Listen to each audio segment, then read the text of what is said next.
My name is Amara Nwosu, and I was born in the heart of London to proud Igbo parents from southeastern Nigeria. My father, Chief Nnamdi Nwosu, was a well-respected man back home, known for his wisdom and deep sense of cultural duty. My mother, Ngozi, was graceful, kind, and fiercely loyal to her traditions. I, however, was a product of two worlds. I wore jeans with Ankara head wraps. I cooked jollof rice while reading British feminist essays. I was 23, a final-year journalism student at King's College London with dreams of traveling the world and telling stories that mattered. But on the evening of June 12th, just a few months before my graduation, everything changed. Amara, my father said, his voice heavy with the weight of decisions made long ago. You will marry Obinna Chikere, the son of my childhood friend. I froze. Papa, what are you saying? The elders have agreed. Your late grandfather's wish must be honored. It is time you returned home to marry the one chosen for you. I laughed, thinking it was a joke. But the stern silence in his voice told me otherwise. A decision had been made, not by me, but for me. I cried. I screamed. I begged. I called my aunties in Lagos, hoping someone would speak reason into my parents. But the more I resisted, the firmer they became. This is not about love, my mother said. This is about legacy. In our culture, marriage was not just between two people. It was between two families, two lineages, two destinies. They told me Obinna was a good man, a farmer and entrepreneur, well-spoken, educated in Enugu, and deeply respected in his community, in Nsukka. But to me, he was a stranger. Still, I was shipped off like a cargo of tradition. When I landed at Akanu Ibiam Airport in Enugu, the hot harmattan wind hit my face like reality. I was not here as a visitor. I was here as a bride.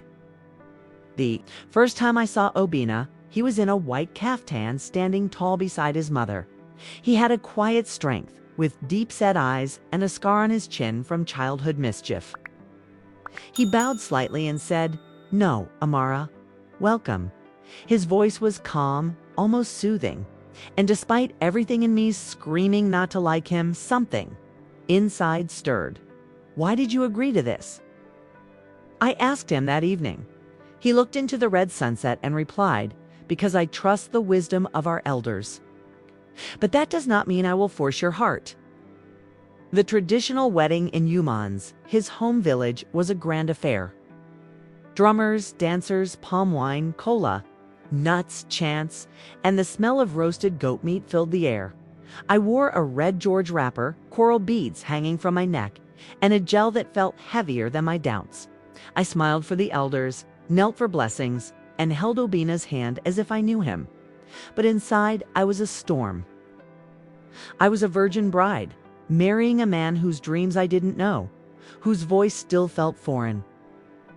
Yet, as we danced under the moonlight, I noticed how Obinna never forced his touch, how he asked before he held my waist, how he introduced me proudly to every guest as my queen.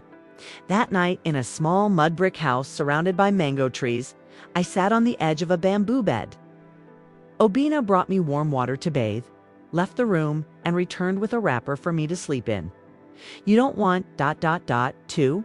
I asked, half afraid, half curious. He shook his head. "I want what you want. Till then, I will wait." It was the first time a man had ever placed my dignity above his desire. Days turned into weeks. I learned to carry water on my head, pound yam in the courtyard with his sisters, and speak small Igbo with the children. Obinna taught me how to farm cassava, how to tell the difference between rain clouds and blessing clouds. We laughed. We argued about politics. He read my essays at night by lantern light. I told him my dreams. He listened like a student to a prophet.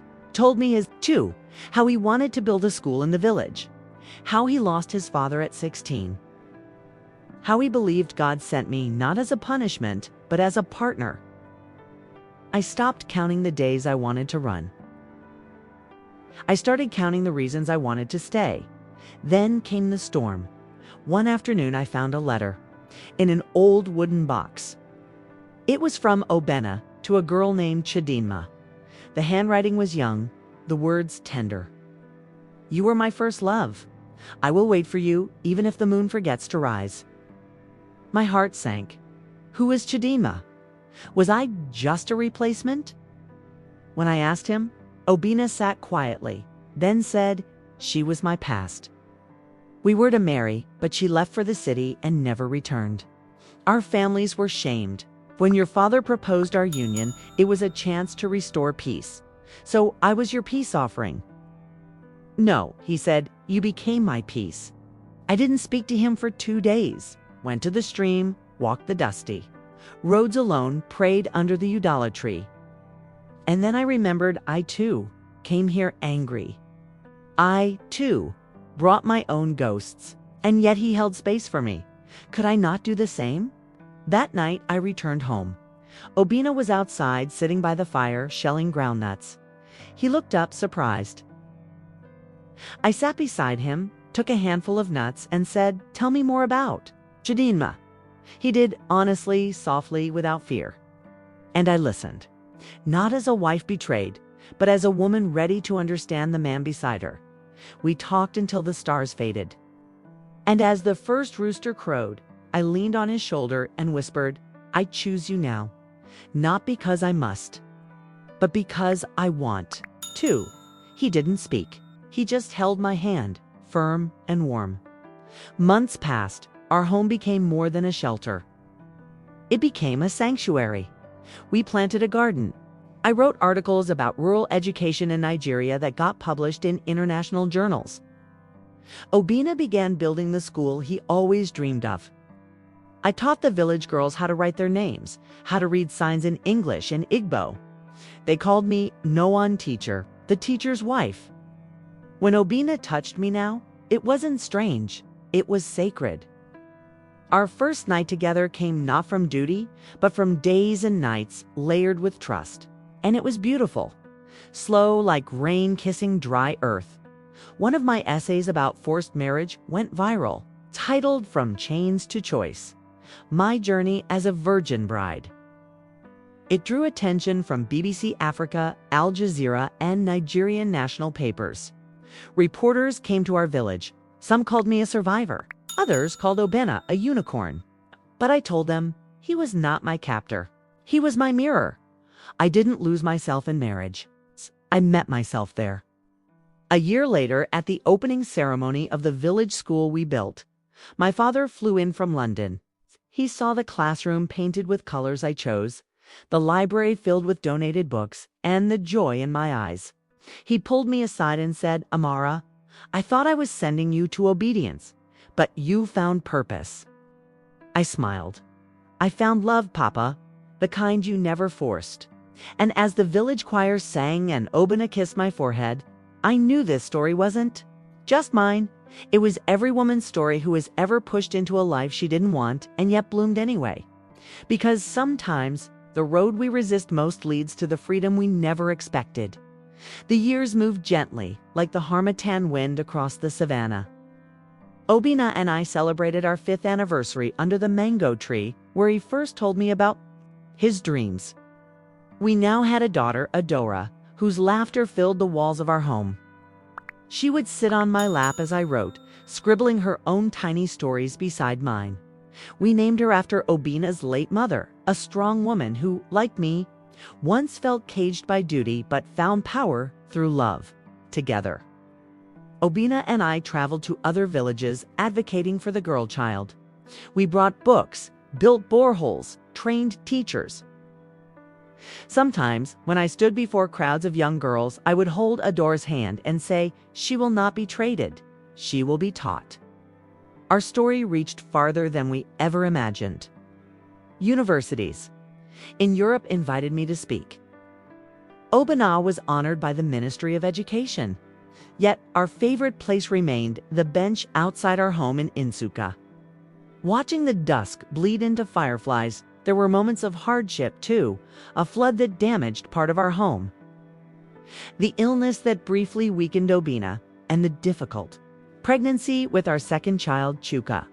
But those seasons too passed like all things in nature. We endured with prayer, music, and the comfort of our community. I started mentoring other young women in the village, some still stuck in the expectations of old traditions, others burning with dreams, but unsure how to speak them aloud. I listened to their fears, held their hands, and reminded them of something Obina once told me. Even the river that is forced into a narrow path finds its way to the sea.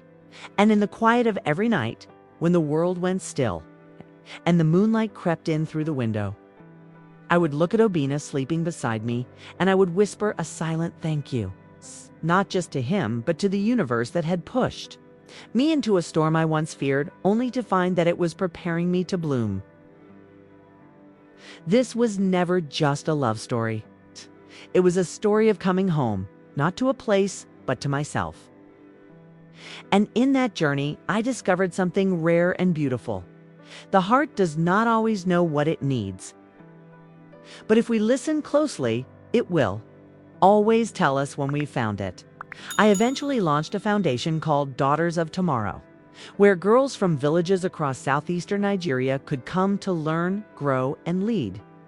Some came barefoot, some arrived with their mothers in tow, but each one left with a voice sharpened by knowledge and a heart softened by hope. We offered more than books. We offered belonging. Obina often joined us, teaching basic arithmetic to the younger girls or helping to repair the leaking roof when rainy season came.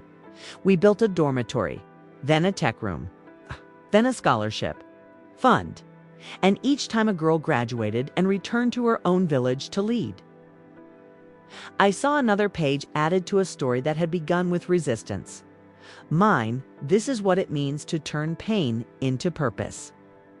This is what it means to be chosen by fate, but still choose your future.